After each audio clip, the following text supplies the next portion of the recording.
تو اسی لیے پھر مسیح نے اس بات کا ہم سے کیا کیا ہے؟ تقاضا کیا ہے. جس بات کا اس نے تقاضا کیا ہے وہ اس نے کر کے دکھائی ہے ہمیں. تو اس نے خود انکاری کر کے دکھائی. پھر دوسرا حصہ ہے صلیب اٹھانا. صلیب جو ہے وہ دکھ کی علامت ہے، اور ایماندار جو ہے وہ مختلف صورتوں میں دکھ میں سے ہو کر گزرتا ہے. کبھی اسے کسی بیماری کا بھی سامنا کرنا پڑ جاتا ہے، کبھی اسے کسی آزمائش کا بھی سامنا کرنا پڑ جاتا ہے، کبھی اسے کسی مخالفت کا سامنا بھی کرنا پڑ جاتا ہے. لیکن ان سب حالتوں میں اگر بھیڑ کو یہ پتہ ہے کہ میں خداوند کے ہاتھ میں ہوں تو وہ ان سب حالتوں میں کیا رہتی ہے؟ وہ کامیاب رہتی ہے، وہ سرخرو ہو جاتی ہے. ایوب کا حال دیکھیے نا، کیسی آزمائش تھی، کتنی بڑی بیماری تھی. لکھا ہے کہ اس کے دوست اس کو پہچان نہ سکے کہ یہ ہمارا دوست ایوب ہی ہے. 7 دن 7 رات تک اس کے ساتھ بیٹھے رہے، آئے تھے اسے تسلی دینے کے لیے، لیکن 7 دن 7 رات تک بیٹھے رہے اور کسی نے ایک جملہ تک اس کو نہ کہا، کیونکہ انہوں نے دیکھا کہ اس کا غم بہت بڑا ہے. لیکن ایوب اس ساری آزمائش میں، اس دکھ میں جو ہے وہ ثابت قدم رہا. اس نے کہا ہم خدا کے ہاتھ سے صرف سکھ پائیں اور دکھ نہ پائیں. پطرس اور یوحنا اور رسول مسیح کی خاطر وہ ان کو مارا گیا، ان کو قید میں ڈالا گیا، اور ایک واقعے میں جب عدالت میں ان کو کھڑا کیا گیا، ان کو ڈانٹا گیا، کہا گیا کہ آج کے بعد تم نے جو ہے وہ مسیح کا نام لے کر منادی نہیں کرنی، اور ان کو پٹوا کر مار پیٹ کر تو ان کو چھوڑ دیا باہر. تو لکھا ہے وہ اٹھے، کپڑے شپڑے انہوں نے جھاڑے اور انہوں نے کہا کہ آج ہمارے لیے کتنے بڑے اعزاز کی بات ہے کہ ہم نے خداوند کی خاطر بے عزتی برداشت کی ہے، یہ دکھ ہم نے سہا ہے. تو لاگت کا اندازہ لگانا، اپنی خودی سے انکار کرنا، صلیب اٹھانا اور ان دکھوں میں سے ہو کر گزرنا اور اس میں ثابت قدم رہنا. بنی اسرائیل کو بھی کچھ سکھایا نا، اور کہا کہ میں نے تجھ کو عاجز کیا اور بھوکا ہونے دیا تاکہ تجھ کو سکھاؤں. کیا سکھاؤں؟ کہ آدمی صرف روٹی ہی سے جیتا بلکہ ہر اس بات سے جو خدا کے منہ سے نکلتی ہے وہ جیتا رہتا ہے. تو خواہ کوئی بیماری ہو، خواہ کوئی تنگی ہو، خواہ کوئی مخالفت ہو، ہر طرح کے حالات میں ہم نے دکھوں میں سے ہو کر گزرنا ہے، کیونکہ صلیب اٹھانا ہم پر لازم ہے. ہر روز اپنی صلیب اٹھانا اور پھر اس کی کیا کرنی ہے؟ پیروی کرنی ہے. یہ ہے ہماری کاسٹ، یہ ہے ہماری لاگت. اور تیسری بات عبرانیوں کے خط میں لکھی ہوئی ہے 10ویں باب کی 30ویں آیت میں کہ زندہ خدا کے ہاتھوں میں پڑنا ہولناک بات. آئیے یہ حوالہ ذرا دیکھ لیں، لیکن یہ کسی اور شاق و سباق میں یہ بات لکھی ہے. اچھا ہے کہ یہ آیات ہم پڑھ لیں. یہ اس زمرے میں ہے کہ جب کوئی بھیڑ خداوند کے ہاتھ میں ہو اور پھر وہ خداوند کے خون کو پامال کرے، اس کے بیٹے کو پامال کرے، اس نجات کی قدر و قیمت نہ کرے، تو ایسی صورت میں یہ بات خدا کے کلام میں درج کی گئی. عبرانیوں 10واں باب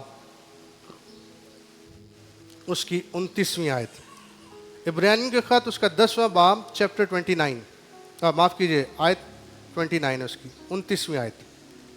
10ویں باب کی 29ویں آیت میں لکھا ہے تو خیال کرو کہ وہ شخص کس قدر زیادہ سزا کے لائق ٹھہرے گا جس نے خدا کے بیٹے کو پامال کیا اور عہد کے خون کو جس سے وہ پاک ہوا تھا ناپاک جانا اور فضل کے روح کو بے عزت کیا. کیونکہ اسے ہم جانتے ہیں جس نے فرمایا کہ انتقام لینا میرا کام ہے، بدلہ میں ہی دوں گا. پھر یہ کہ خداوند اپنی امت کی عدالت کرے گا. زندہ خدا کے ہاتھوں میں پڑنا ہولناک بات ہے. تو جو شخص اس کے بیٹے کو پامال کرتا ہے، اس خون کی وہ بے عزتی کرتا ہے، اس فضل کی وہ بے عزتی کرتا ہے اور اپنی راستی پر قائم نہیں رہتا ہے، ایسا شخص جو ہے وہ پھر وہ بھی خدا کے ہاتھوں میں ہے، لیکن وہ ہولناکی کے معنوں میں ہے. تو یہ بھی اس کا ایک کہہ لیں عکس ہے، ایک رخ ہے. تو لاگت کا اندازہ لگانا بہت ضروری ہے. اور تیسری بات کہ خداوند کے ہاتھوں میں ہونا ہمارے لیے ایک بڑا اعزاز ہے، ایک بڑا استحقاق ہے. اور اس کے بارے میں چند ایک باتیں جو ہیں اسی ٹیکسٹ میں ہم پڑھتے ہیں اور وہ کیا کیا اعزاز ہیں جو ایک بھیڑ کو حاصل ہیں خداون کے ہاتھ میں ہونے کے. جب میں اور آپ اپنے آپ کو بھیڑ بن کر خداون کے ہاتھوں میں سونپ دیتے ہیں تو ہم کیا کیا برکات خداون سے پاتے ہیں, کیا کیا فیور ہمیں خداون سے ملتی ہے. پہلی بات لکھا ہے میں اپنی بھیڑوں کو نام بنام. کیا مطلب ہے؟ اگر وہ ہمیں یا اپنی بھیڑوں کو نام بنام جانتا ہے تو اس کا مطلب یہ ہے کہ ہمارا اس کے ساتھ شخصی کیا ہے, تعلق ہے. کوئی طالب علم کبھی کسی ٹیچر کو مل جائے نا کافی عرصے کے بعد, تو اکثر چونکہ استاد بہت سارے بچوں کو پڑھا گزرتے ہیں اور وہ نام بھول جاتے ہیں, اور اگر کسی بچے کا نام ان کو یاد رہے اور وہ اتنے عرصے بعد اس کا نام لے تو اس بچے کے لیے ایک بڑی خوشی ہوتی ہے, ایک بڑا آنر ہوتا ہے کہ میرا استاد آج تک میرا نام. آپ مجھے بتائیں اس کائنات میں کتنے لوگ ہیں, کتنی بھیڑیں ہیں, لیکن آپ کا چرواہا, میرا چرواہا اپنی بھیڑوں کو نام بنام جانتا ہے. اس سے کس چیز کا احساس ہوتا ہے ہمیں؟ اپنائیت کا, گہرے رشتے کا, گہرے تعلق کا. ہمیں احساس ہوتا ہے کہ وہ جہاں اتنی خلقت ہے, ساری چیزوں کو خدا سنبھالتا پالتا پوستا ہے, وہاں مجھ اکیلے پر بھی خدا کی کیا ہے, نظر ہے, اس کی نگاہ ہے. میں خدا کی آنکھوں سے اوجھل نہیں ہوں, کبھی خدا مجھے بھول نہیں جاتا. کبھی کبھی انسان کو لگتا ہے کہ فلاں حالات میں شاید خدا مجھے بھول گیا ہے, میرے اس مسئلے پر خدا کی نظر نہیں ہے, لیکن ان سارے حالات میں مجھے اور آپ کو یہ یاد رکھنے کی ضرورت ہے کہ وہ اپنی بھیڑوں کو نام بنام جانتا ہے. اس لیے اس نے ہمیں نام لے کر بلایا ہے, اس نے ہمارے نام اپنی کتابوں میں لکھے ہوئے ہیں کیونکہ وہ اپنی بھیڑوں کو نام بنام جانتا ہے. دوسری بات, جو خداون کے ہاتھ میں ہے اسے پھر کیا حاصل ہے؟ خداون کا تحفظ, حفاظت, نگہبانی. کوئی انہیں میرے ہاتھ سے چھین نہیں سکتا ہے. ہمیں خداون کا تحفظ حاصل ہے, ہمارے ساتھ خدا کے وعدے ہیں. اگر ہم خداون کے ہاتھوں میں ہیں تو خدا کا کلام فرماتا ہے کیونکہ وہ تجھے صیاد کے پھندے سے چھڑائے گا, وہ تجھے اپنے پروں سے چھپا لے گا. تو نہ رات کی ہیبت سے ڈرے گا, نہ دن کو اڑنے والے تیر سے, نہ اس وبا سے جو اندھیرے میں چلتی ہے, نہ اس ہلاکت سے جو دوپہر کو ویران کرتی ہے. تیرے آس پاس 1000 گر جائیں گے اور تیرے داہنے طرف 10,000 گر جائیں گے, لیکن وہ پھر بھی تیرے نزدیک نہ آئیں گے. ہم اگرچہ طوفانوں میں سے گزریں, مصیبتوں میں سے گزریں, آزمائشوں میں سے گزریں, دکھوں میں سے گزریں, مخالفتوں میں سے گزریں, ہم خدا کے ہاتھ میں ہیں اور خدا ہمیں تحفظ بخشتا ہے. خدا سویا نہیں ہے, خدا جاگتا رہتا ہے. وہ اسرائیل پر اپنی نگاہ لگائے ہوئے ہے, وہ میرے اور آپ کے حالات سے واقف ہے. ہم اس کے ہاتھ میں ہیں. ہمیں اچھا ایک بات اور میں آپ کو بتاؤں, ہم نے 28 اور 29 آیت میں 2 بار اس بات کو پڑھا ہے, اور ایک جگہ لکھا ہے کہ میری بھیڑیں میرے ہاتھ میں ہیں, کوئی انہیں مجھ سے چھین نہ لے گا. 29ویں آیت میں لکھا ہے میرا باپ جس نے مجھے وہ دی ہے سب سے بڑا ہے اور کوئی انہیں باپ کے ہاتھ سے نہیں چھین سکتا. کیا سمجھیں؟ ہمیں پھر ڈبل پروٹیکشن حاصل ہے, ایک طرف مسیح کی اور دوسری طرف آسمانی باپ کی. ہم ایسی پھر پریشان پھرتے ہیں, ڈرے ڈرے, سہمے سہمے, گھبرائے گھبرائے. ارے ہمیں تو خدا کی پروٹیکشن ہے, آسمانی باپ کی پروٹیکشن ہے. اس کا یہ قطعی مطلب نہیں ہے کہ ہم پر کوئی دکھ نہیں آئے گا. آئے گا, طوفان آئے گا, برپا ہوگا, موجیں اٹھیں گی, اور شاید میں اور آپ ڈوبنے بھی لگیں. اور جیسے ہی ہم ڈوبنے لگیں گے تو پترس نے کیا کہا تھا, آئے خداون مجھے. مسیح نے کیا کیا؟ فوراً سے ہاتھ پکڑ کر اس کو, کتنی لمبی دعا کی تھی پترس نے پانی میں جب وہ ڈوب رہا تھا. ایک لمحے کی دعا, آئے خداون مجھے بچا, میں ڈوب رہا ہوں. اور دوسرے ہی لمحے مسیح نے اس کا ہاتھ پکڑ کر اسے اٹھا لیا. ہم خداون کے ہاتھ میں ہیں, ہم آسمانی باپ کے ہاتھ میں ہیں. کیا یہ جان کر ہمارے دل خوشی, فخر, تسلی, اطمینان, بھروسے سے بھر نہیں جانے چاہیے؟ ہمیں ڈبل پروٹیکشن حاصل ہے. تو صادق 7 بار بھی گرے گا, خداون اس کو پھر اٹھا کھڑا کرے گا, اور وہ ہر طرح کے حالات میں خداون اس کے ساتھ رہے گا. تو نہ صرف ہمیں وہ نام بنام جانتا ہے, شخصی ہمارا تعلق ہے, ہمیں تحفظ ہیں, خدا ہمارے تحفظ کی ضمانت ہے. اور آپ کو یاد ہوگا کہ جب شیطان آیا تھا ایوب کے واقعے میں خدا کے پاس, اور خدا نے بڑا فخر کیا تھا اس کے اوپر, کیا تو نے میرے بندہ کہاں سے آتا ہے, زمین پر گھومتے پھرتے آتا ہوں, کیا تو نے میرے بندہ ایوب کا حال دیکھا ہے. تو شیطان نے ایک بات کہی تھی, اس نے کہا تھا کہ تو نے اس کے چوگرد کیا بنائی ہوئی ہے,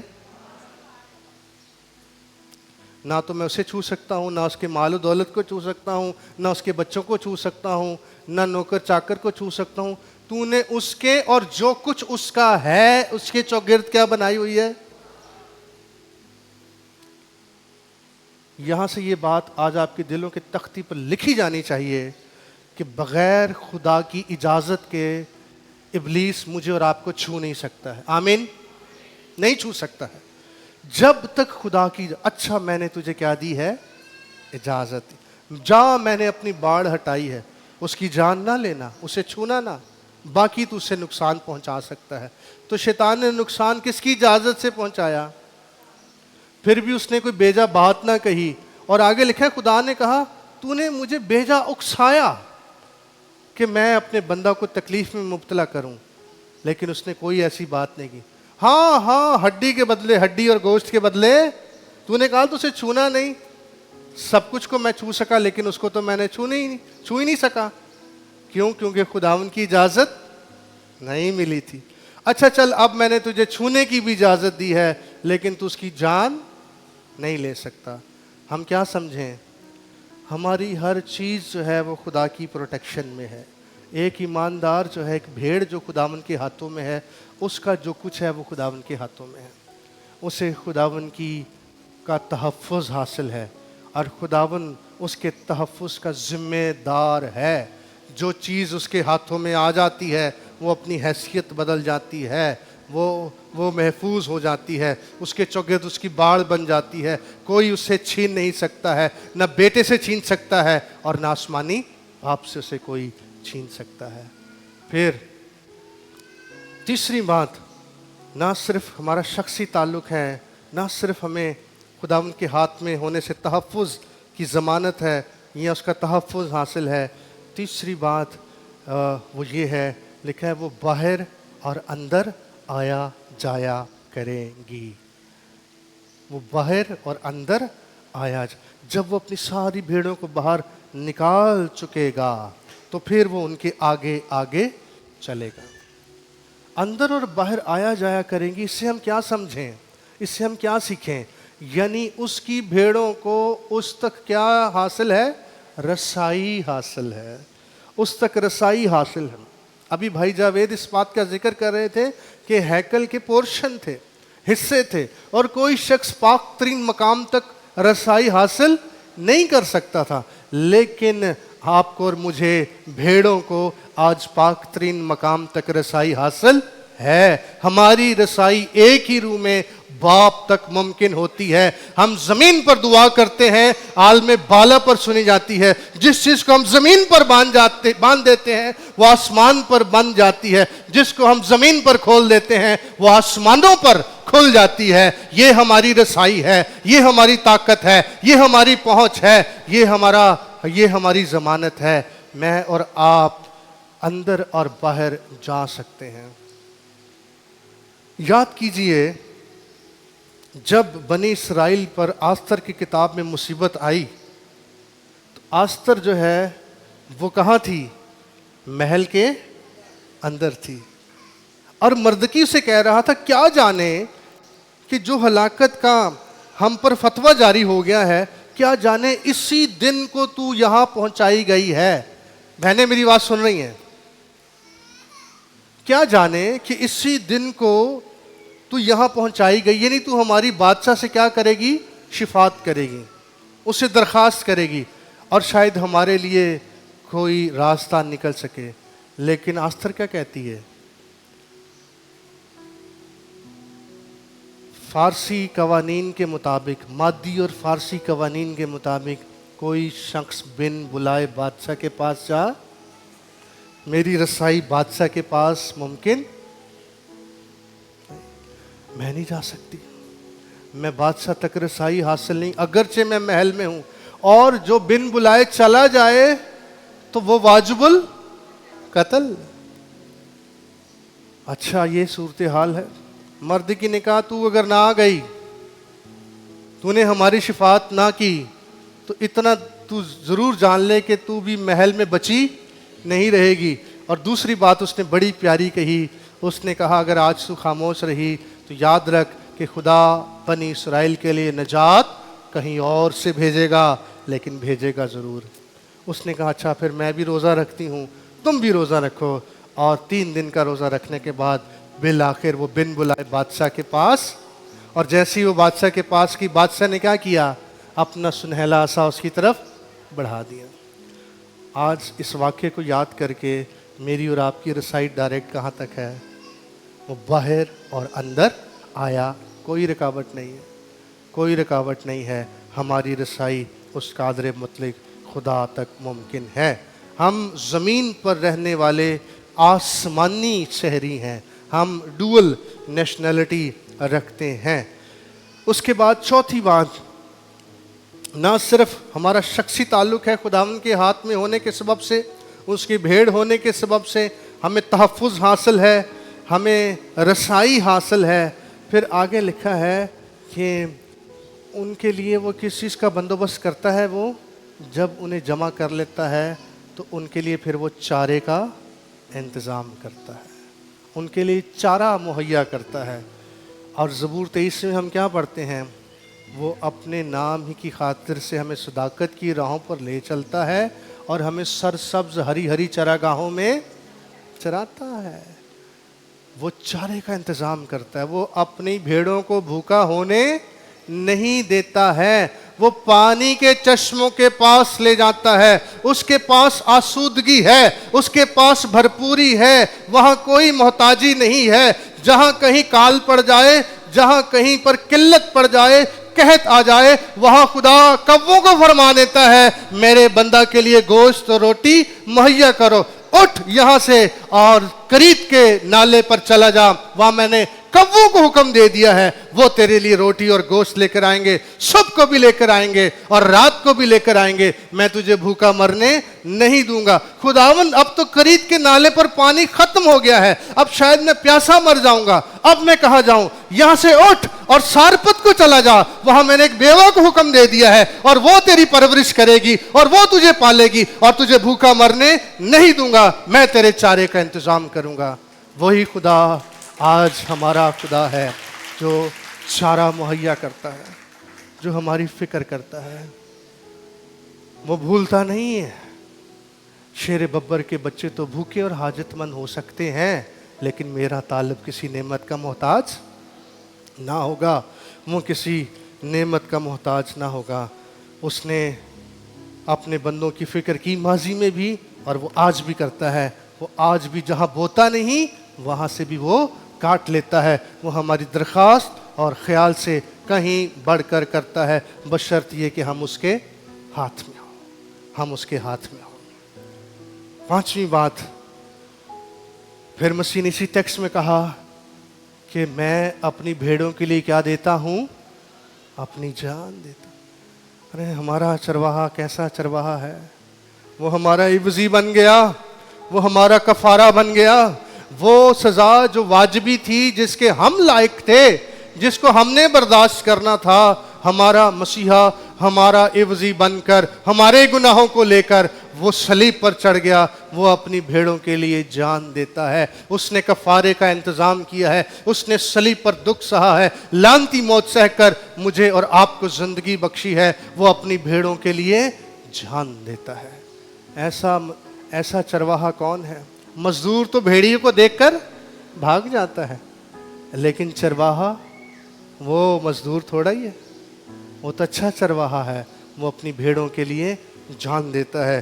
اور اس کا ایک عکس جو ہے وہ ہمیں داؤد کی زندگی سے بھی ملتا ہے، اور وہ کہتا ہے کہ جب کبھی میری کوئی بھیڑ